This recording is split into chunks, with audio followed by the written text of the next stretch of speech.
Le public dans un dialogue sur les moyens d'affronter l'impact des derniers développements sur l'économie.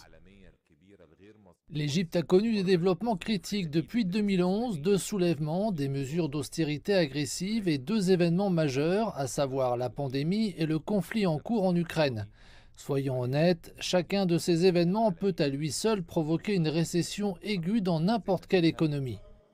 Le premier jour, le gouvernement exposera les défis macroéconomiques et les politiques de l'État, tandis que le deuxième jour, la conférence s'engagera dans un dialogue détaillé sur l'inclusion du secteur privé et le soutien aux principaux secteurs tels que l'énergie, le tourisme et la fabrication.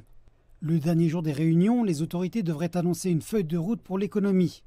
Sur les 500 dignitaires invités, il y a une présence considérable de la communauté des affaires qui exprimera ses inquiétudes face à la détérioration des conditions économiques. Les principaux défis auxquels nous sommes confrontés comprennent les restrictions sur l'importation de matières premières qui entravent la production, le manque de clarté de la politique monétaire et du système de change, ainsi que la paperasserie bureaucratique qui empêche l'afflux d'investissements. Les Égyptiens, qui font face à un taux d'inflation record de 15%, à la diminution des réserves de change et à l'affaiblissement de la monnaie locale, sont mitigés quant à l'impact de la conférence. C'est une excellente idée que nous cherchions à résoudre ces problèmes parce que les gens souffrent vraiment des hausses de prix.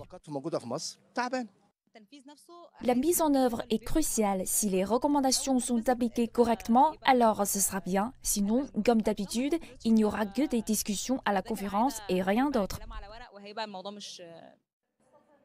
Le Premier ministre a promis que la feuille de route économique émanant de la conférence serait mise en œuvre sans délai.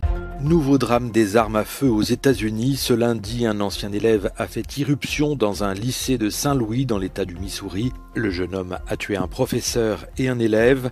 6 autres personnes ont été blessées.